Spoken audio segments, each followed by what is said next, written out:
देखिए सारे नकली नेता बैठे हैं, ठीक है। भारत लोग पता है भारत से, लेकिन यहाँ की जनता पर राज करना है। इन 15% लोगों को यहाँ की जनता पर राज करना है। हमसे हमें दूर रखिए, इस पाखंड से हमें दूर रखिए।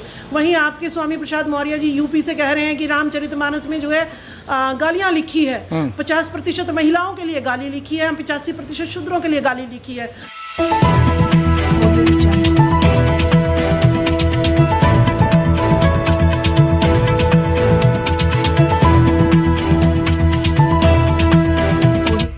इस न्यूज चैनल पर जो भी वक्ता ने कहा वो उसकी अपनी राय है, जिसकी पुष्टि इंडिया चैनल में आपका हार्दिक स्वागत है। आज हम भारत की राजधानी दिल्ली के अंदर बात कर रहे हैं इस समय कॉन्स्टिट्यूशन क्लब से, जहां बाबा साहब ने इसी के इर्द गिर्द संविधान तैयार किया था और संविधान को लागू भी किया था। हमारे बीच में समाज सेवी राजवाला सैनी जी।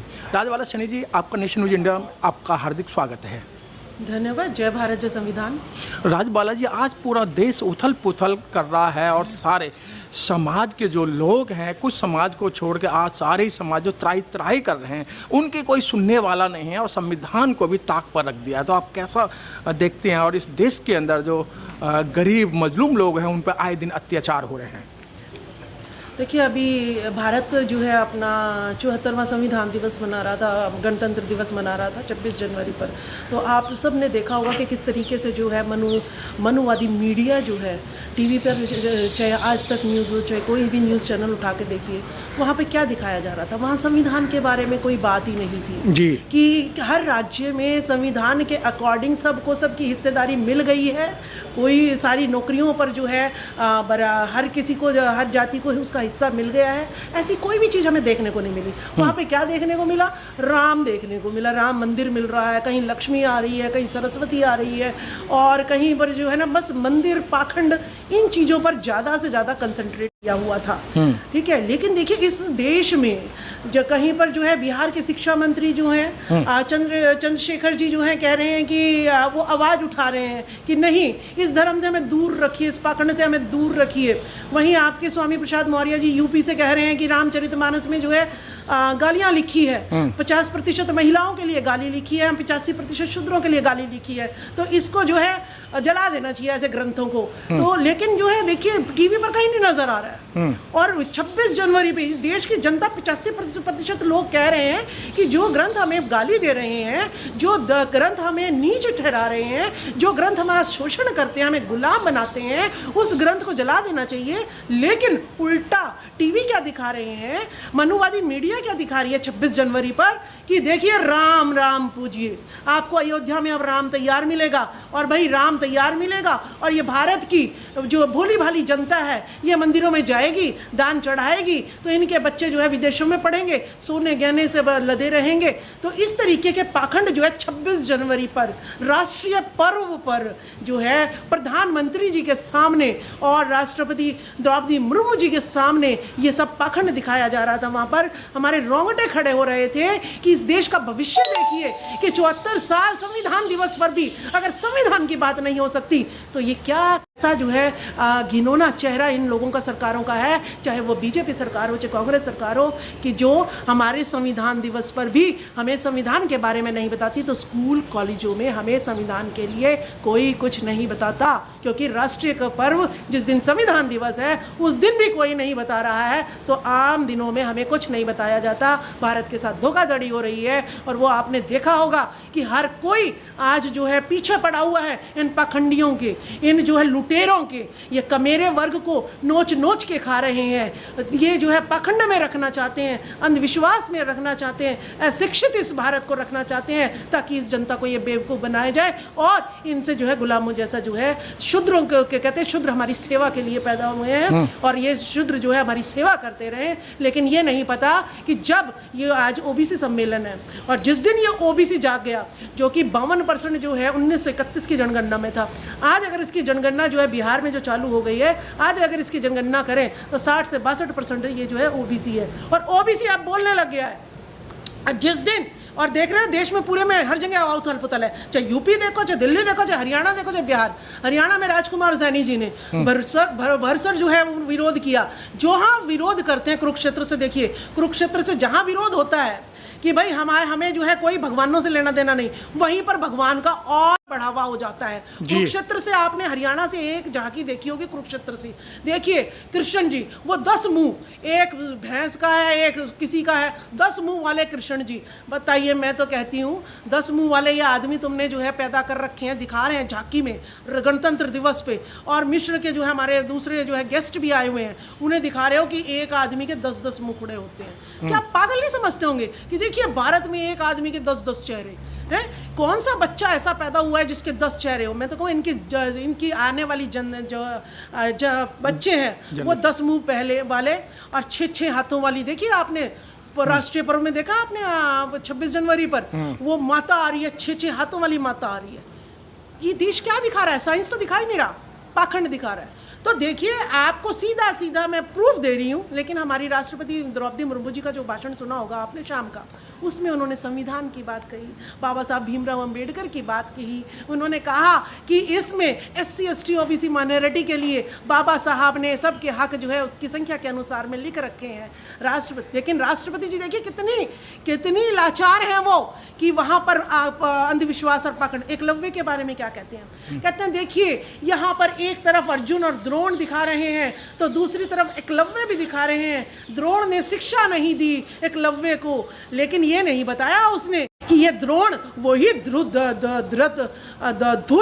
धूर्त द्रोण जिसने जो है एकलव्य को कुछ सिखाया नहीं, लेकिन जब अर्जुन से ज्यादा वो तीरंदाज हो गया तो उसका अंगूठा ही मांग लिया कि ये आगे से धनुष ना उठाए। तो ऐसे देश जो है जहां मीडिया चैनल ऐसी ऐसी खबरें दिखाते हो, मुझे लगता है सबसे पहले इनका बहिष्कार होना चाहिए। लेकिन राजबाला जी, मतलब OBC चाहता ही तो यही है कि भाई हम देवी देवताओं में फंस रहे हैं, और अगर ये OBC अगर थोड़ा जाग जाता पहले से तो ये ऐसी नौबत आती क्या? देखिए, आपको जो है OBC जागा हुआ है, OBC में जागा हुआ है आपको ज्योतिराव फूले जी, राष्ट्रपिता ज्योतिबा फूले जी। नहीं मैडम, कब तक ढोगे उन लोगों को? उन लोगों ने तो काम जो अपना करना था कर दिया, लेकिन आगे आने वाली जनरेशन क्या आपको माफ करेगी?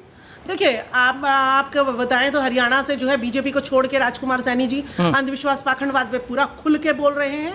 अब आपको बैकवर्ड में दिखाएं स्टालिन जी तमिलनाडु में जो है देखिए उन्होंने आरक्षण कर दिया है कि ब्राह्मण जो है, पंडित जो है सिर्फ जो है ना ब्राह्मण ही नहीं बनेगा, वो शूद्र भी उसमें जो है, शूद्र कुछ नहीं है, सारे जो है सारी जातियां जो है अच्छे से पढ़े ज्ञान लें और जो है ना मंदिर में जो है ना बैठ सकती हैं। तो उन्होंने आरक्षण लागू कर दिया है, तो वो भी तो बैकवर्ड ही है। अब आपको देखें स्वामी प्रसाद मौर्य जी ने जो भाषण दिया रामचरितमानस को, देखिए कितनी प्रताड़नाएं सहते हैं जब हम ऐसी बातें कहते हैं। हम कहते हैं ना हिंदू नहीं है, FIR हो जाती है हमारे ऊपर, हमारे घर में घर वालों के ऊपर प्रेशर हो जाता है। राजकुमार सैनी जी की आपको पता नहीं है, हिमाचल से मुख्यमंत्री कहता है जी अपने बाप को मना लो नहीं तो हम आपके बिजनेस को खत्म कर देंगे। तो कितनी प्रताड़नाएं OBC को सहन करनी पड़ती है, क्योंकि ये 62% OBC है। ये चाहते हैं OBC सोता रहे। जिस दिन OBC जाग गया और SC ST इनके साथ मिल गया तो उस दिन देश से इनका राज खत्म हो जाएगा। लेकिन मैडम बार बार वही जो लोग हैं कह तो रहे हैं कि ढोल गंवारे सुत पर सुनारी, ये सब ताड़न के अधिकारी, इस पे बवाल ताड़न के अधिकारी।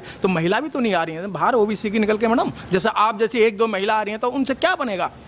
देखिए, आप जंगल में शेर एक ही होता है। सावित्रीबाई फुले अकेली थी, फिर उन्होंने फातिमा शेख जी को जोड़ा, ठीक है। तो जंगल में शेर अकेला ही बहुत होता है सारे जानवरों को डराने के लिए, ठीक है। और उन्होंने कहा भी है कि भैया ये जो है ना बहुत खतरनाक है, महिलाओं को जगाना, इसलिए पाखंडवाद से ज्यादा जोड़ के रखते हैं इनको, ठीक है। लेकिन ऐसा नहीं है।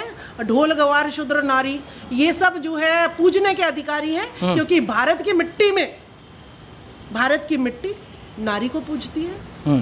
और शूद्र जो है नहीं, ये कहते हैं ये इस देश की पनाह है, बीज है इस देश के। मैडम आप नारी को पूजने की बात कर रहे हैं, जब यहाँ से प्रधानमंत्री जी या और कोई यहाँ से मंत्री विदेशों में जाते हैं तो गौतम बुद्ध की स्टेचू लेके जाते हैं, उनको स्वरूप देते हैं, और फिर भारत के अंदर आ जाते हैं तो वही उनका चरित्र आप देख रहे हैं कैसा है। देखिए, सारे नकली नेता बैठे हैं, ठीक है। भारत लोग पता है, भारत से बाहर जो है सम्राट अशोक ने गौतम बुद्ध को जो है आप संघमित्रा अपनी बेटी और बेटे को जो है बौद्ध धर्म के प्रचार के लिए भेजा था, क्योंकि बौद्ध धर्म जिसने अपना लिया उसमें गुण ही गुण आ गए। वो प्रकृति से जुड़ जाएगा, वो किसी को लूटेगा नहीं, वो किसी का शोषण नहीं करेगा। और पता है कि विश्व जो है साइंटिफिक है, टेक्नोलॉजी से लैस है, वो इस पाखंड में नहीं आने वाला। तो इसीलिए वो वहाँ बाहर जाके कहते हैं हम बुद्ध की धरती से आए हैं। लेकिन यहाँ की जनता पर राज करना है, इन 15% लोगों को यहाँ की जनता पे राज करना है। भारत में इतने संसाधन है, इनको फ्री के नौकर मिल रहे हैं। देखिए आप पार्लियामेंट हाउस पे कहीं शर्मा, दुबे, त्रिवेदी, चतुर्वेदी, गुप्ता, वो सब इन्हीं के ही नाम लिखे हुए हैं। अगर ये यहाँ पर भी आके बुद्ध की बात करने लग गए, यहाँ पे भी आके भीम की बात करने लग गए, यहाँ पे आके संविधान की बात करने लगे, तो इनका राज चला जाएगा। तो ये शूद्र बन जाएंगे और हम राजा बन जाएंगे। राजबाला जी, एक और आपका साथ में एक और अनहोनी होने जा रही है। मैं पहले से आपको सतह करने जा रहा हूँ।